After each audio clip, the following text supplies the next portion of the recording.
बिस्मिल्लाहिर्रहमानिर्रहीम, अस्सलाम वालेकुम नाज़रीन, आप देख रहे हैं दिला स्टार। मैं हूँ यासिर रशीद और मेरे साथ हैं सीनियर सहाफ़ी राना मोहम्मद अजीम साहब।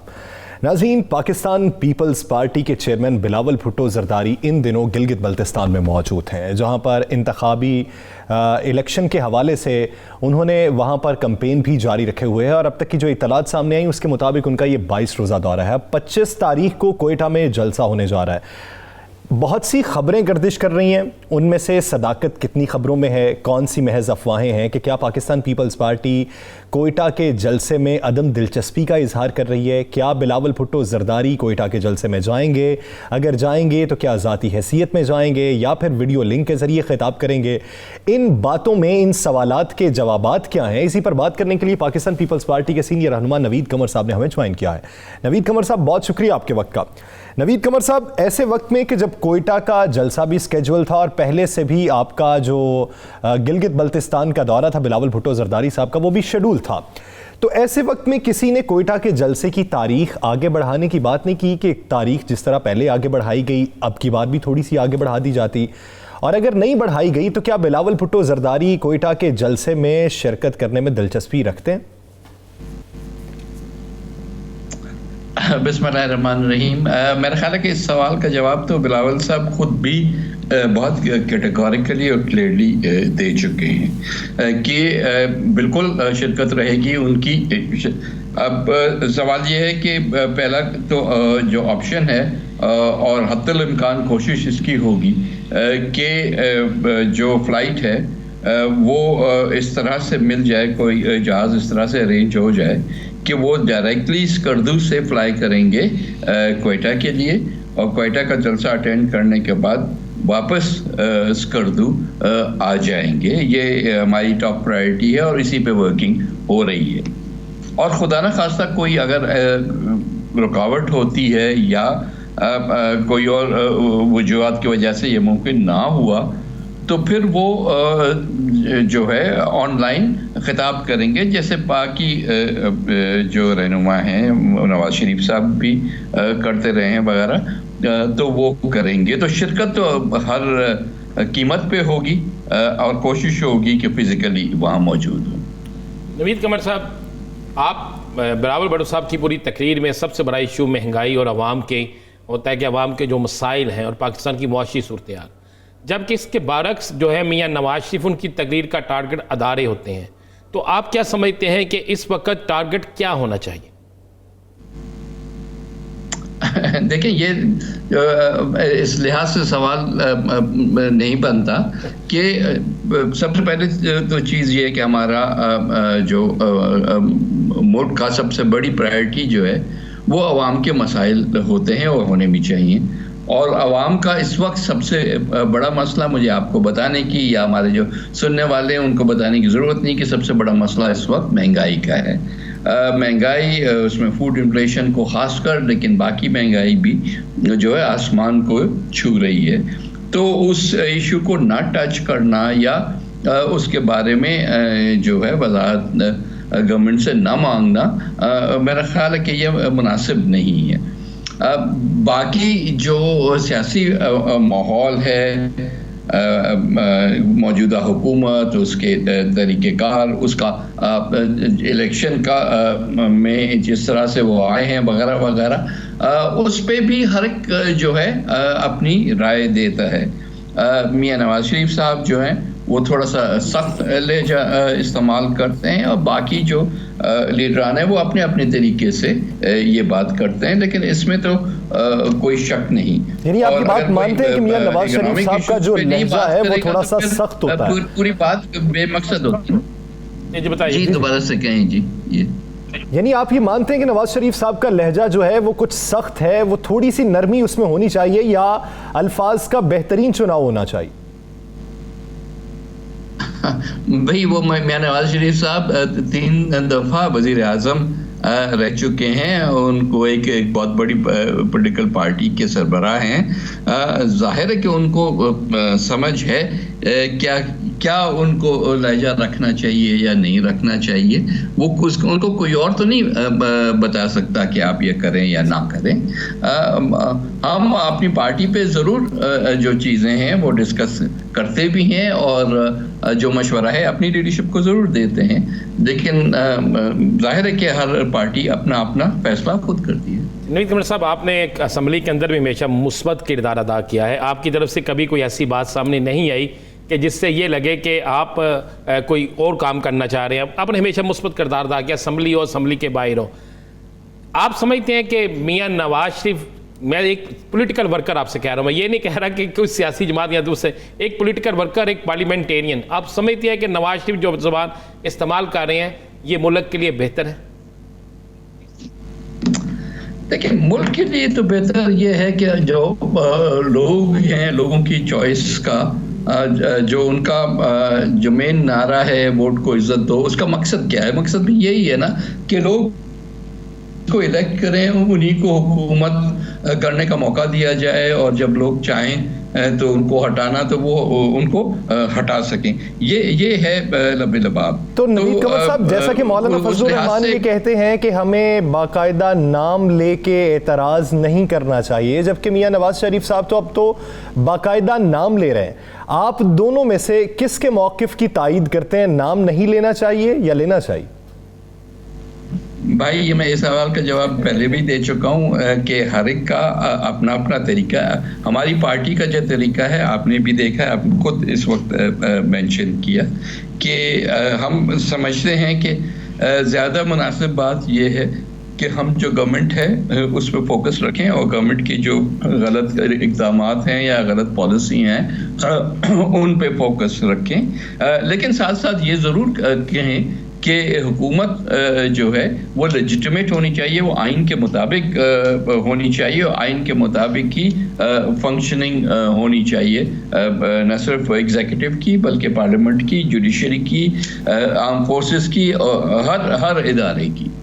तो उस लिहाज से हमारा फैसला तो क्लियर है। नवीद कमर साहब, एक चीज़ ये पूछनी है, वज़ीर आला सिंध ने आज ये कहा कि मुझे हमारी हुकूमत को गिराने की धमकियां दी जा रही हैं सिंध में जो हुकूमत है। दूसरा उनका ये कहना था कि NFC अवार्ड मांगे तो हमें कहीं और से फ़ोन आ जाता है। वो इल्ज़ामात लगा देते हैं वज़ीर आला साहब, लेकिन जब उनसे सवालात किए जाते हैं उस बारे में तो खामोशी इख्तियार कर लेते हैं। इसकी क्या वजह है? भाई, अब मुझे पता नहीं कि किस कॉन्टेक्स्ट में वज़ीर आला साहब ने ये बात कही है, लेकिन एक चीज़ तो वाज़ेह है ना कि आज से नहीं बल्कि जब से ये हुकूमत बनी है सिंध में पीपल्स पार्टी की, तब से कोशिशें हुई, कभी इन हाउस, कभी गवर्नर राज की बात होती है, कभी कुछ बात होती है। तो ये बातें तो कोई ढकी छुपी तो नहीं है कि या उन्होंने कोई नई बात तो नहीं कही है, ये आपके भी इल्म में है। ये तो इवन गवर्नर साहब कह चुके हैं, PTI के बाकी रहनुमा कह चुके हैं। तो ख़तरा तो जाहिर है उस हिसाब से होता है। जमहूरियत में तो हर एक को अपना अपना मैंडेट मिलता है, वो अपने मैंडेट के मुताबिक उनको काम करने दिया जाए। नवीद कमर साहब, पिछले इलेक्शन जब हुए, नवीद कमर साहब पिछले जब इलेक्शन हुए तो जरदारी साहब ने सबसे पहले नारा लगाया कि RO इलेक्शन थे ये, और जिसमें मियां नवाज शरीफ जो हैं वो वज़ीर आज़म बने, मुस्लिम लीग नून जीती, सबसे पहले पीपल्स पार्टी का ये नारा, और उस पर यही इल्ज़ाम था कि ये इलेक्शन जो है बाकायदा दूसरे तरीके से लाए गए। तो उसके लिए 5 साल की मुद्दत पूरी करने दी गई, उसके लिए भरपूर आपकी एजिटेशन भी चली, आप लोगों ने असम्बली के अंदर, असम्बली के बाहर भी किया। तो अब ऐसी कौन सी चीज़ आ गई है कि इस हुकूमत को भी आप इल्ज़ाम यही लगा रहे हैं, उसका तरीका आप दूसरा कर रहे हैं, नाम वही है, तो इस पर इसके 5 साल पूरा होने में या जमहूरी अमल को मुकम्मल ये बात दुरुस्त है कि हुकूमत जो इलेक्शंस हुए थे 2013 के भी 2018 के भी, दोनों पे हमें एतराज़ात थे और वक्त ने बताया कि वो एतराज़ात दुरुस्त थे और जहाँ जहाँ इंटरफेरेंस हुआ है वो भी उसकी एविडेंस भी आई है। अब कोई फोरम ऐसा हो जो कि सुने भी तो ये सब बातें सामने आ जाएंगी, जैसे पिछली इलेक्शनों के 90 वगैरह की इलेक्शनों में हुए थे, ये भी सब चीज़ें सब सामने आ जाएंगी। बाकी ये है कि देखिए, हमारी हद्दुल इम्कान कोशिश ये है कि जो कुछ भी हो वो आइन के अंदर रह के हो। आइन से बाहर कोई चीज़ नहीं होनी चाहिए। अगर पार्लियामेंट पे बाहर से हमला होता है तो हम तो पार्लियामेंट के साथ खड़े होंगे ना, वो कल भी थे और आज भी हैं, ये बात नहीं है। बट जो हुकूमत का परफॉर्मेंस है उस पर एहतजाज करना तो जाहिर है, यानी जो भी होगा जमहूरी कदम होगा। नवीद कमर साहब, एक सवाल ये है कि क्या आप ये समझते हैं कि सिंध के अंदर निज़ाम सेहत जो है या फिर निज़ाम तालीम जो है उसमें अभी बहुत बेहतरी की ज़रूरत है?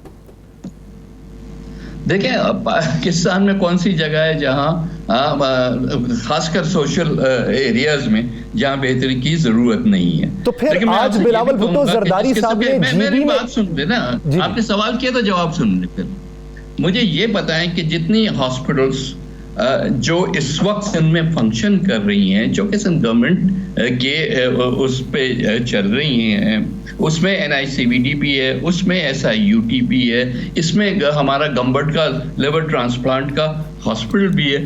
पूरे मुल्क से लोग वहाँ आते हैं जहाँ उनका मुफ्त इलाज होता है और स्टेट ऑफ द आर्ट इलाज होता है। आपको वो चीज़ें नज़र नहीं आती, तो फिर हम परेशान हो जाते हैं कि खुद प्रोपेगेंडा में तो अपने ना है ना, आके देखें। अगर आप खुद इम्प्रेस ना हो तो फिर ये बात दुरुस्त है। बहुत शुक्रिया नवीद कमर साहब इस हवाले से अपना वक्त देने के लिए। नाज़रीन, दीगर इश्यूज पर बात करेंगे एक शॉर्ट ब्रेक के बाद। Stay with us.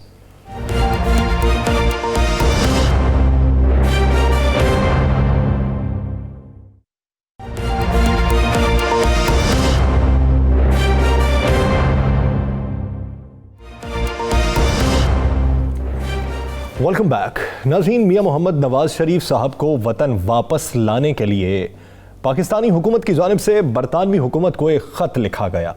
ख़त में ये इस्तदा की गई है कि ये मुजरिम हैं और इन्हें वापस भिजवाया जाए ताकि अपनी सज़ा मुकम्मल कर सकें। अब कहा यह जा रहा है कि ये ख़त नए ब्रेग्जिट कवानीन के तहत लिखा गया है। देखना यह है कि क्या मियां नवाज शरीफ साहब को ये मौजूदा हुकूमत वापस ला पाएगी या वो खुद वापस आने का इरादा रखते हैं। उनकी वापसी का तरीका कार क्या होगा, कवानीन क्या कहते हैं, बरतानवी हुकूमत इस बारे में क्या सोच विचार कर रही है। इसी पर बात करने के लिए bureau chief UK Ghulam Hussain Awan साहब हमारे साथ मौजूद हैं। गुलाम हुसैन अवान साहब, बहुत शुक्रिया आपके वक्त का। गुलाम हुसैन अवान साहब, एक जानिब ये कहा जा रहा है कि ये जो खत लिखा गया है ये नए ब्रेग्जिट कवानीन के तहत लिखा गया है।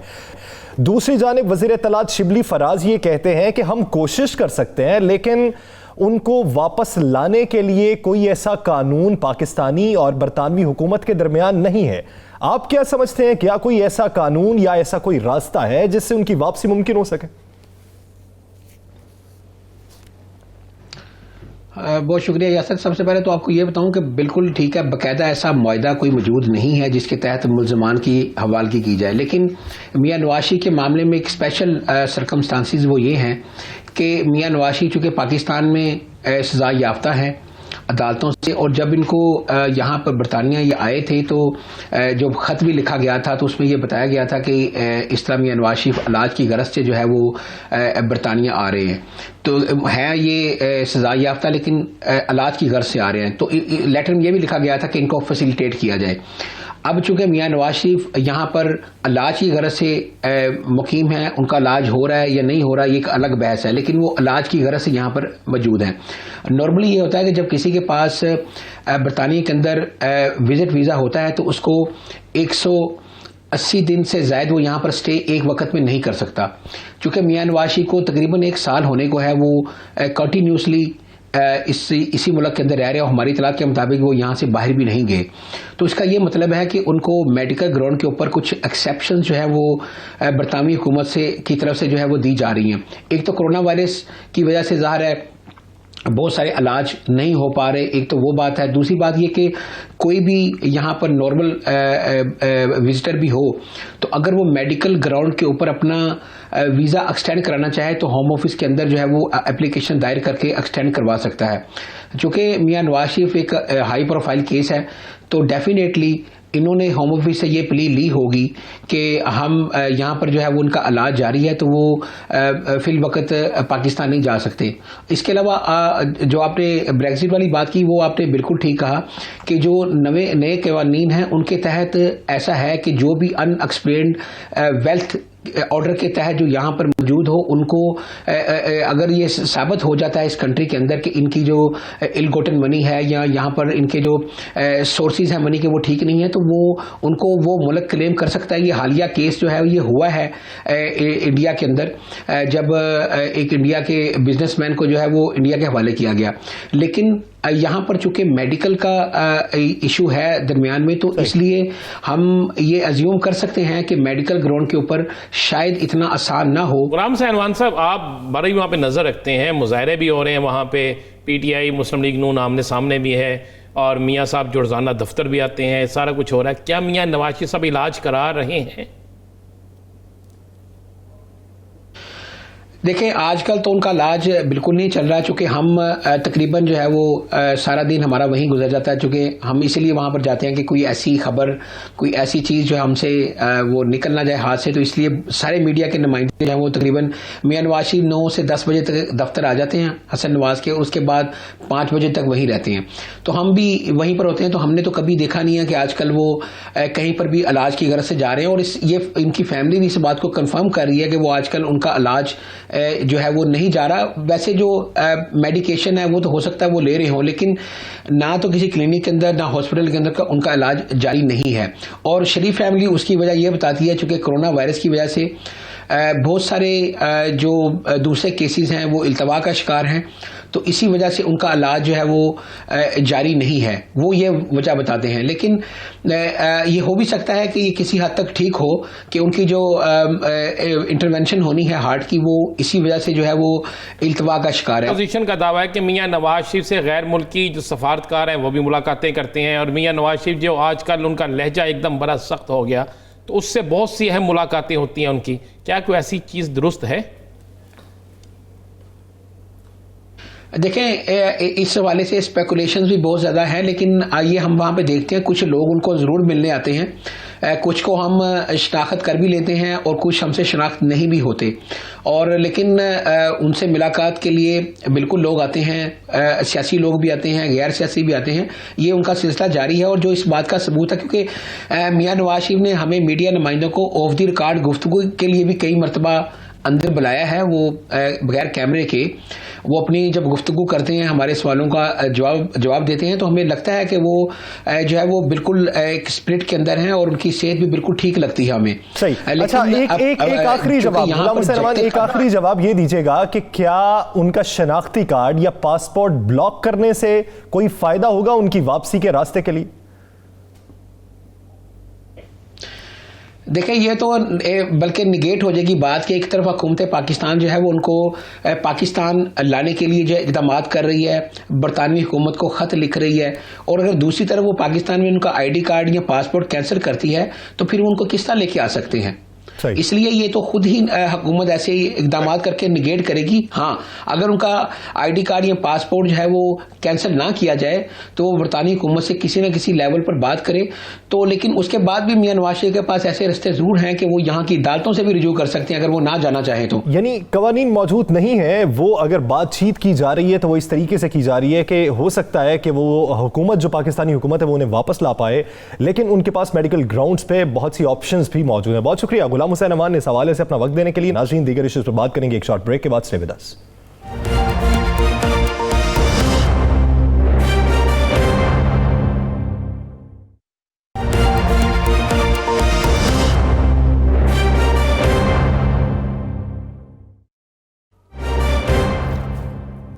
Welcome back. नाज़रीन, आगे बढ़ेंगे और देखेंगे कि मौजूदा सूरत हाल में PDM की जो तहरीक है इसका मुस्तकबिल क्या होगा।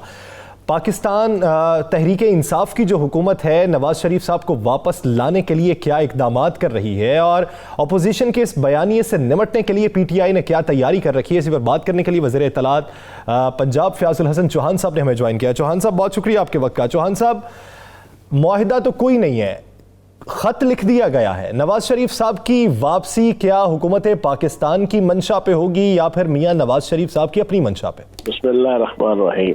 देखिए, हुकूमत तो पूरी कोशिश कर रही है, खत भी लिखा है हाई कमीशन को भी और हुकूमत को भी, लेकिन मैं ये समझता हूँ, मेरी जाती राय, बाहर बैठे रहे, छितर मितर खाते रहे सारा दिन, सुबह से लेकर रात तक, नाम दाम दशनाम हफ्जा सराई, हर बंदा उठता है कहता है यार चोर है, डाकू है, इश्तिहारी है, मफरूर है।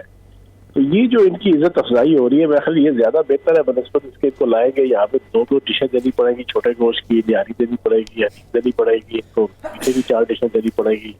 जरा सी कोई एक हरीसा निहारी की डिश ना दी तो फिर जनाब इनका डॉक्टर जो है वो टीके लगाएगा, बेटी इनकी बेगम सफदर ट्वीट करेगी, 100 ड्रामे बनेंगे, 100 मुश्किलात होगी मीडिया के लिए भी और जनाब हुकूमत के लिए भी। तो उत्थे ही रह जेड़ी कोई छितर परेड हो रही है जना होती रहे जना, बस काफी है मेरे ख्याल। जो मुल्क से बेवफाई करने वाले लोगों के हवाले से आज मैंने सुबह बामियान का जो 1 अरब 80 करोड़ टन खाम लोहे की पूरी कहानी अपनी प्रेस कॉन्फ्रेंस में खोली है। मैं ये एक सिर्फ चीज है, सिर्फ एक, इस तरह की सैकड़ों बेवफाइयां और गद्दारियां हैं इस आले शरीफ की और इस नवाज शरीफ की, सुल्तान बखरुद्दीन और तुगरल की, कि जो मैं समझता हूँ कि पाकिस्तानी कौम और रियासत के खिलाफ, धरती बाग के खिलाफ इन्होंने की है।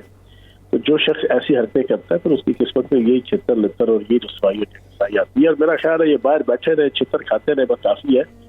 नेल्सन मंडेला नहीं बन सकते ये, पाकिस्तान की आवाम का पैसा लूट के करप्शन करके जो ना वो उसके बाद कहें कि नेल्सन मंडेला बनेंगे।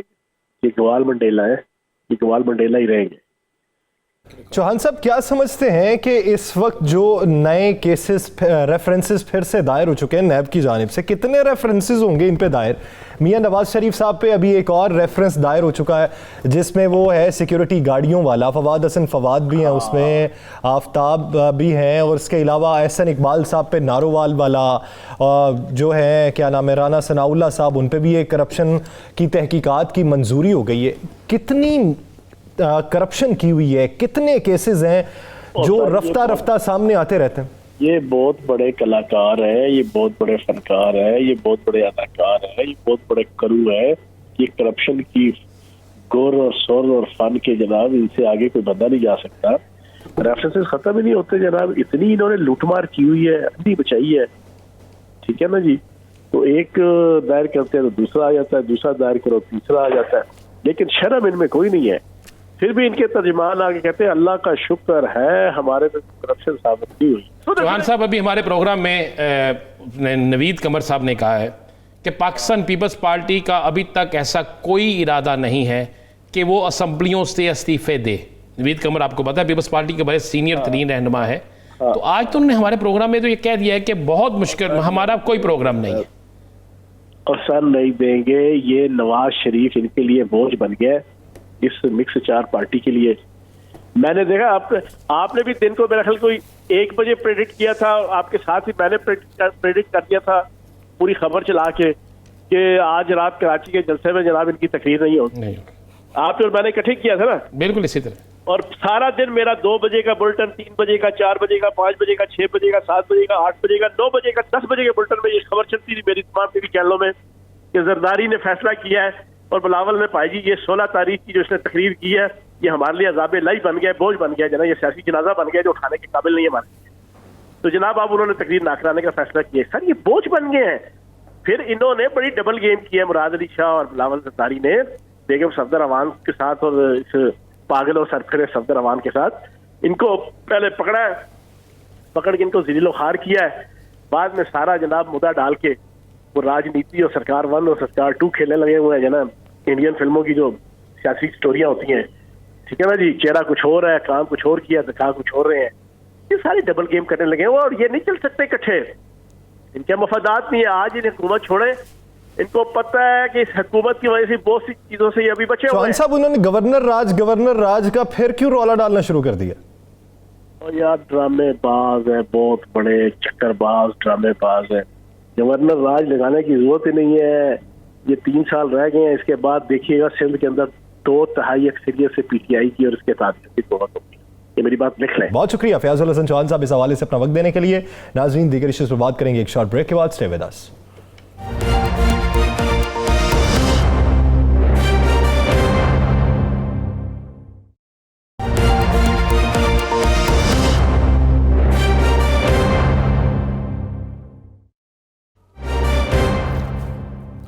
Welcome back. नाज़रीन बात यह है कि क्या सिंध में वाकई पुलिस गैर सियासी है? क्या माजी में पुलिस पर सियासी दबाव नहीं डाला जाता रहा? क्या माजी में सिंध पुलिस में जो दबाव था वो नहीं देखने में आया, सियासी असर व रसूख नहीं देखने में आया। अब के वाकई पर ही क्यों ये ढिंडोरा पीटा जा रहा है कि सिंध पुलिस पर दबाव डाला गया और वो दबाव किसी और जानिब से डाला गया। सिंध में इस वक्त बेहतरी के इम्कानात क्या हैं और उसमें खुद सिंध हुकूमत कहाँ पर रुकावट है, इसी बारे में बात करने के लिए फंक्शनल लीग की रहनुमा नुसरत सहर अब्बासी साहिबा ने हमें ज्वाइन किया। नुसरत साहिबा, बहुत शुक्रिया आपके वक्त का। नुसरत साहिबा, सिंध में रोना रोया जा रहा है। सीएम कहते हैं, आज की प्रेस कॉन्फ्रेंस में भी उन्होंने कहा, इजलास जो पार्लिमानी पार्टी का हुआ उसमें भी उन्होंने ये बात की कि हम काम करना चाहते हैं, वफाक काम नहीं करने देता। दूसरी जानिब वो ये भी कहते हैं कि हमारी सिंध पुलिस पर भी दबाव है, वो मातहत नहीं है हमारी हुकूमत के। तो क्या आप ये समझती हैं कि वाकई जो क्लेम किया जा रहा है सिंध हुकूमत की तरफ से सूरत हाल वैसी ही है, या फिर सिंध हुकूमत इस बारे में टैक्टिक्स खेल रही? थैंक यू सो मच जी, बहुत शुक्रिया। देखिए जी, इस हुकूमत का, जिसको हम कहने को तो पीपल्स पार्टी है लेकिन हकीकत में जरदारी लीग की हुकूमत है, और तीसरा टेन्योर है इस सिंध हुकूमत में।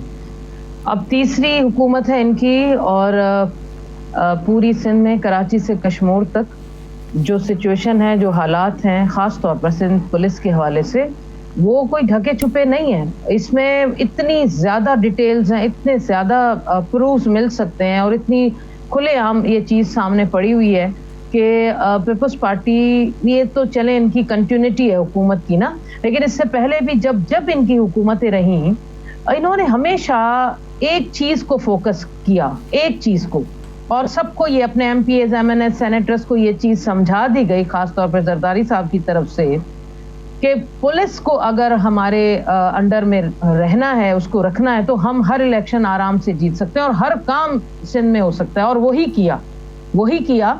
आप हर जगह देख लें, पुलिस के जितने भी अफसरान हैं, वो SHO हो, SI हो, SSP हो, वो वहाँ का DIG हो, या फिर सिंध का IG हो।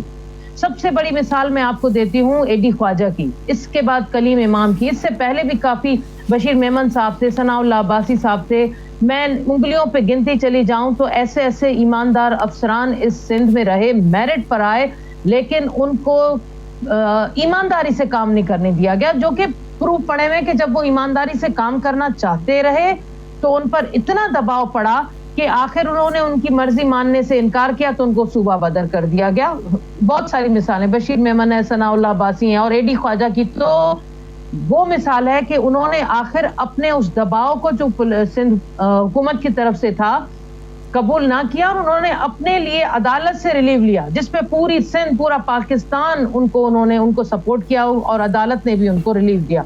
तो ये तो वो चीजें हैं जो रिकॉर्ड ये एक इवेंट हुआ इस कराची में, कैप्टन सफदर वाला। आज के दिन तक लगता है कि सिंध में और कोई मसला नहीं, लगता है कि सिंध हुकूमत की और कोई परेशानी नहीं, लगता है मुस्लिम लीग नून की भी और कोई परेशानी नहीं। सिंध के मसाइल पीछे चले गए हैं, सिंध के दीगर मामला पीछे चले गए हैं। सिंध हुकूमत भी इसी एक मसले पे खेल रही है, मुस्लिम लीग नून भी इसी एक मसले पे खेल रही है। क्या इस एक मसले के अलावा सिंध का कोई मसला नहीं? यही चीज अवाम को समझनी है।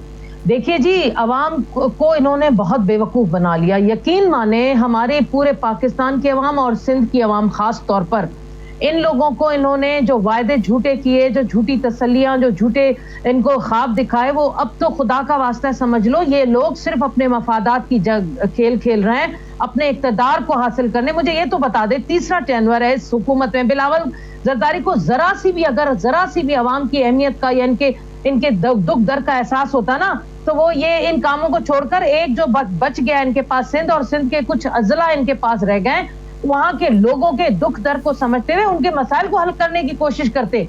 यहाँ पर कराची से कश्मीर तक हमारे पास साफ पीने का पानी नहीं है आज तक। तीसरा टेन्योर है इस मुराद अली शाह साहब को तीसरी बार वजीर आला बनाया। इन साहब को इतना नहीं हुआ कि कम से कम और कुछ नहीं, ये 2-3 बेसिक नेसेसिटीज हैं जो अपने हल्के में ही दे देते, लाड़काना में दे देते, नवाबशाह में दे देते।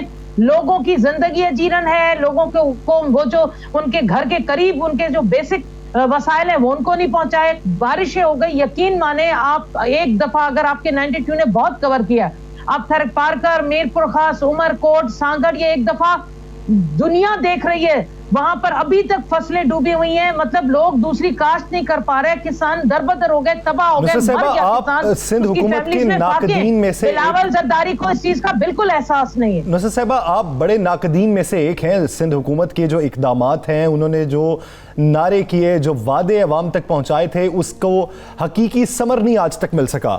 आप ये कहती हैं कि सिंध में तालीम का निज़ाम बहुत बुरा है, सेहत का निज़ाम बहुत बुरा है, जबकि बिलावल भुट्टो जरदारी इन दिनों GB में मौजूद हैं और उन्होंने वहां पे कहा कि हम गिलगित बल्तिस्तान में सिंध जैसा बेहतरीन तालीम और सेहत का निज़ाम लाएंगे। देखिए जी, अल्लाह ना करे कि वो यहाँ बल्तिस्तान वालों का हशर सिंध वाला कर दें।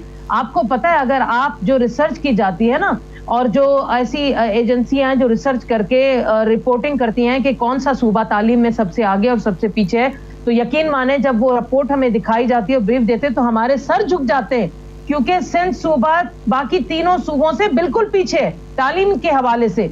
ये बार बार जो बिलावल जरदारी हर जगह बोलते रहते हैं कि सिंध जो है वो सेहत के हवाले से सबसे आगे। भाई, हम भी सिंध में रहते हैं। NICVD कोई पूरी सिंध, कराची से कश्मीर तक दिल के अमराज नहीं है, यहाँ पर सब दिल के मरीज नहीं है। यहाँ पर हजारों किस्म की बीमारियां हैं। कुत्ते के काटने की वैक्सीन तो आप दे नहीं सके, कुत्ते की नस्ल बंदी के लिए 1 अरब आपने रख दिया, वो 1 अरब का पैसा गया कहाँ? सवाल अब अदालत तक चला गया, अदालत भी पूछ रही है। तो मुसीबत तो ये है कि पैसे तो ये लोग रख लेते हैं और पैसे इनकी चले जाते हैं जेबों में। पीपुल्स पार्टी जो कि जरदारी ली गई, यकीन माने इस वक्त अवाम को बिल्कुल बेवकूफ बनाया जा रहा है। यही वजीर आला साहब हाथ जोड़कर रो रो कर कह रहे थे, अल्लाह का वास्ता बाहर ना निकले, कोरोना है। ओ भाई, वजीर आला मुराद अली शाह साहब, ये कौन सा दोगलापन है कि लोगों को, उनके माश को, उनके रोजगार को तो आपने बंद कर दिया, उनको घरों में बैठने के लिए कहने के बाद जो आप ये इतने बड़े बड़े मजमे लगाकर जलसे कर रहे हैं, ये कौन सा दोहरा मयार है? ये किस किस्म का कोरोना से आप लोगों को बचा रहे हो या उनकी? नुसरत साहिबा, ये सुनने में आ रहा है कि कैप्टन सफदर गिरफ्तारी के बाद एक बड़े अफसर के घर में ठहरा, उसके दफ्तर गया, उसके घर ठहरा, फिर वहीं पे उसे बड़े अच्छे कपड़े दिए गए, वास्कट पहन के, नए कपड़े पहन के फिर वो अदालत में पेश हुए। और अदालत में जब पेश हुए हैं तो वो उस तरीके से पेश नहीं हुए जिस तरीके से एक मुल्ज़म पेश होता है। तो अगर इतना प्रेशर था, अगर IG साहब को अगवा करने के बाद ये सब कुछ किया गया था, तो क्या कैप्टन सफदर को फिर ये सारी सहूलतें देने वाले वही थे जिन्होंने अगवा करवाया था? देखिए जी, ये जो ड्रामा खेला है ना इस पीपुल्स पार्टी की हुकूमत ने, यहाँ यकीन माने पूरी दुनिया में हमारे सर झुक चुके हैं। भाई, ये कौन सा तरीका है? ये किस तरह का ये सिस्टम यहाँ है? एक तो ये जो अपने आप को वजीर आला मुराद अली शाह साहब सुपरमैन समझते हैं ना, वो समझते हैं मैं अक्ले कुल हूं, मैं सब कुछ कर सकता हूं, सब कुछ मेरे अंडर में आना चाहिए। आज तक एक कॉम्पिटेंट वजीर जो होम मिनिस्टर है वो नहीं दे सके ये वजीर आला साहब। ये समझते हैं मैं ही सब कुछ हूं, अपने अंडर तमाम ये चीजें रखकर उसके बाद ये सिलसिला चल रहा है। और ये IGs को किडनैप हो जाना और उसके बाद बाकी तमाम पुलिस अफसरान की फौरी तौर पर छुट्टी की दरखास्त, ये क्या हो रहा है भाई? इसको इनको क्यों छुट्टी की दरखास्तें देनी पड़ी? मैंने तो कहा था कि ये वजीर आला मुराद अली शाह साहब, कल मैंने भी कहा था असेंबली में भी कि आपको रिजाइन करना चाहिए। ये हालात जो हुए, जिस सूबे का IG बकौल आपके किडनैप हो गया, तो भाई फिर उसके बाद मैं, मेरी फैमिली, मेरी सिंध की अवाम कोई भी सिक्योर या सेव नहीं है। इसका मतलब है कि आप इतने जो नेग्लिजेंसी आपकी बेड गवर्नेंस है, तो आप जैसे वजीर आला बैठे क्यों हैं? जाओ अपनी कैबिनेट के साथ इस्तीफा दो। तो ये जो हालात पैदा किए जा रहे हैं ना, नून लीग और पीपुल्स पार्टी मिलकर, बड़ा प्यारे मोहब्बत है, हम भूल गए क्या? जिस बिलावल जरदारी को अफसोस कोई बेटा किस तरह भूल सकता है कि उसकी माँ के लिए कैसे अल्फाज इस्तेमाल किए गए, किस तरह की चीजें हेलीकॉप्टर के जरिए पूरे पाकिस्तान में फेंकी गई। ये सिर्फ इक्तदार, खुदा के पास भी जाना है। मरियम नवाज तो ये कहती हैं कि आखिरी वक्त में जो मोहतरमा बीबी हैं और मियां नवाज शरीफ साहब हैं, उनका बहन भाई का रिश्ता बन गया था, वही रिश्ता मेरा अब बिलावल भुट्टो जरदारी के साथ। भाई, अगर ये इस तरह के बहन भाई हैं जिनको सिर्फ और सिर्फ इक्तदार सामने नजर आ रहा है और अवाम की उनको एक रत्ती बराबर भी परवाह नहीं है, ना उनको ना इनको, जो इनके वक्तों में हुआ, जो इनकी हुकूमत में हुआ, वो कोई चीज फरामोश नहीं की जा सकती। आपको लगता है अपने मफादात की खातिर ये एक दूसरे से लड़ रहे हैं और अपने मफादात की खातिर ही ये इकट्ठे हुए हैं? ये मफाद ही है, इसमें अवामी मफाद नहीं है, जाती मफादात है। बहुत शुक्रिया नुसरत अब्बासी साहिबा। नाज़रीन, द लास्ट स्टार से मुझे और राना अजीम साहब को दीजिए इजाजत। अल्लाह ने के बाद।